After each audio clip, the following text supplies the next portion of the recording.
नमस्कार, आपका स्वागत है मन की आवाज़ न्यूज़ में। आइए ले चलते हैं हम आपको पिंडवाड़ा में केरला पादर गणगौरफली गांव में, जहां पर आवास अभियान का आगाज़ पुलिस अधीक्षक श्रीमती पूजा अवाना ने किया है। कार्यक्रम का शुभारंभ करते हुए उन्होंने महिलाओं के प्रति घरेलू हिंसा, न्याय के प्रति आवाज़ उठाना और कई सामाजिक समस्याओं एवं अपने हक और अधिकारों की जानकारी देते हुए किया। आपको बता दें कि पूरे राज्य भर में महिलाओं के प्रति हो रहे अपराधों को कम करने और महिलाओं को जागरूक करने हेतु सरकार ने एक अभियान चलाया जिसका नाम है आवाज़। उसी के तहत आज अपने अधिकारों को लेकर महिलाओं को जागरूक करना, उनके प्रति सचेत रहना और आवाज़ उठाने के लिए यह अभियान शुरुआत की है। यहाँ शुरुआत करते हुए पूजा अवाना ने बताया कि महिलाएं कैसे काम करती हैं, किस तरह से काम करती हैं, उनके प्रति कैसा रवैया होता है लोगों का, बाहर भी लोगों का रवैया किस तरह से होता है। तो आप अपने अधिकारों के प्रति जागरूक रहें, आवाज़ उठाएं और उनका डटकर मुकाबला करें। कार्यक्रम में आदिवासी महिलाएं एवं ग्रामीण मौजूद रहे। इस अवसर पर सेंटर फॉर माइक्रो फाइनेंस संस्था तथा टाटा AIA के साझा कार्यक्रम में नुक्कड़ नाटक के माध्यम से घरेलू हिंसा, सामाजिक अत्याचार और महामारी जैसे विषयों पर जागरूक करने हेतु नाटक के माध्यम से एक संदेश आम जन तक पहुंचाया। कार्यक्रम में पुलिस अधीक्षक पूजा अवाना, पिंडवाड़ा उप अधीक्षक किशोर सिंह चौहान, थानाधिकारी पिंडवाड़ा सुमेर सिंह इंदा, अशोक सिंह चंपावत और संस्था के कार्यकर्ता दिनेश कुमार, मयंक कुमार द्विवेदी, परीक्षित सिंह और कई लोग मौजूद रहे। कार्यक्रम को संबोधित करते हुए पुलिस अधीक्षक पूजा अवाना ने क्या संदेश दिया, आइए सुनते हैं उनकी जुबानी किस तरह से उन्होंने महिला को जागरूक किया।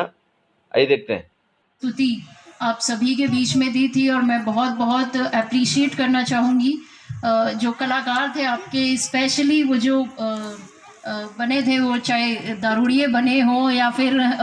वो बने हो, तो बड़ी अच्छी उनकी एक्टिंग थी। और आपके बीच में जो हमने प्रस्तुत किया वो कहीं ना कहीं आप डेली आपकी लाइफ में, आपके जीवन में ये आपकी डेली की ही समस्या रहती है। या तो ज़मीन का कोई झगड़ा हो जाता है,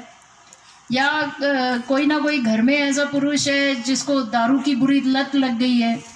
तो फिर वही मार पीट, झगड़ा, डेली का कलेश, जो एक नॉर्मल लाइफ होती है, जो एक डेली की जो एक दिनचर्या रहती है, उसमें एक सरदर्दी बन जाती है। और उस सरदर्दी को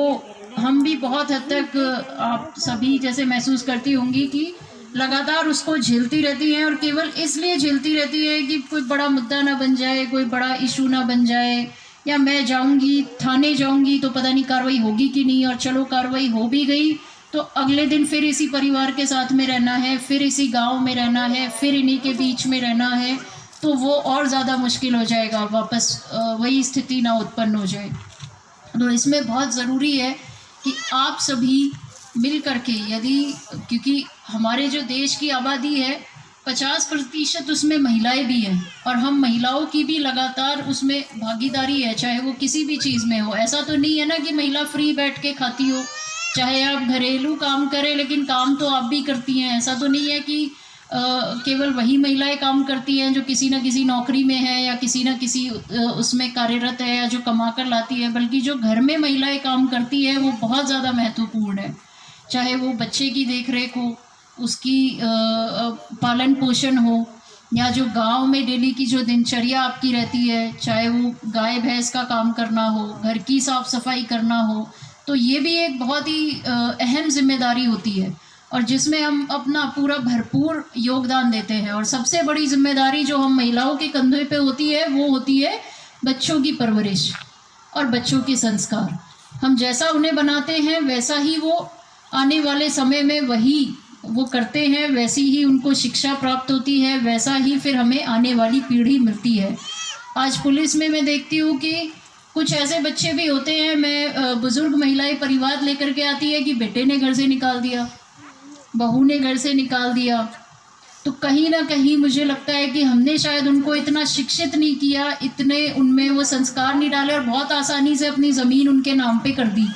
अब जब हम इतनी आसानी से सारी चीज़ें सह लेते हैं, इतनी आसानी से सारी चीज़ें दे देते हैं, तो कहीं ना कहीं वो हमारे लिए मुसीबत बन जाता है। और दे इसलिए देते हैं कि भाई हम ये समझते हैं कि बेटा तो इसका हिस्सेदार ही है या हकदार ही है। तो जब बेटे को हम हकदार मानते हैं तो बेटी को क्यों नहीं हकदार मानते? वो भी तो सेम ही प्रक्रिया से आई है, या वो भी तो कहीं ऐसे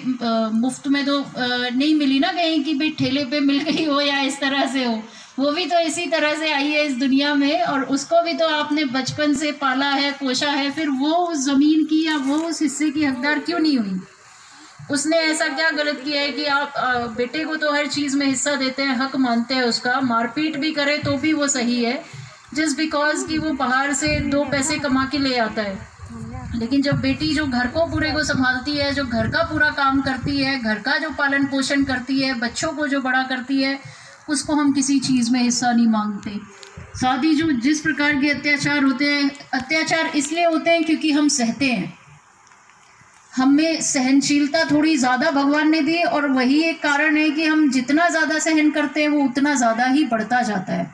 उसका समाधान नहीं निकल पाता। आप 1 दिन सहेंगे, 2 दिन सहेंगे, 3 दिन सहेंगे, और फिर उसकी एक आदत बना लेते हैं, और जब वो आदत बन जाती है फिर वो समाधान नहीं हो पाता। जब बिल्कुल ही सर से पानी उतर जाता है तब एक दिन पुलिस में कंप्लेंट होती है, तब जाकर के शायद में भी थोड़े टाइम के लिए वो मामला ठंडा होता है। तो बेटर है कि उसको जो पहले दिन जो वो अत्याचार हुआ, जो वो गलत हुआ, जो आपके साथ में मारपीट हुई, या जो आपके साथ में बदतमीज़ी हुई, जो आपके साथ में छेड़छाड़ हुई, या किसी ने बिना वजह आपके साथ में कुछ गलत किया, तो ज़रूरी है कि उसको पहले दिन ही हम उसको नकारें, ना कि उसको आदत बनने दें। आपको कोई छोटी सी यदि चोट लग जाए तो आप जितना ज़्यादा उस चोट को ऐसे ही छोड़ देंगे कि भी ठीक हो जाएगी अपने आप, तो वाकई में ठीक हो जाती है क्या सारी चोटें? आप जितना ज़्यादा उसको ऐसे ही छोड़ देंगे, धीरे धीरे धीरे धीरे वो क्या होता है, ज़ख्म बन जाता है, फिर वो बड़ा ज़ख्म बन जाता है, और कई बार तो वो ऑपरेशन तक आ जाता है। तो पुलिस का जो काम है वो ऑपरेशन जैसा ही है। आप उसको इतना बढ़ा लेते हैं कि साल भर बाद, 2 साल बाद, जब वो बिल्कुल ऐसी स्थिति में हो जाता है कि अब तो ऑपरेशन ही करना पड़ेगा, तो ये स्थिति हो जाती है। तो कुछ ऐसा ही हमारा ये ऑपरेशन आवाज़ भी है, क्योंकि महिलाओं के साथ इतने ज़्यादा आज के समय में हम देखते हैं, कहीं ना कहीं कोई घटना हो जाती है, कोई भी गलत कार्य हो जाता है,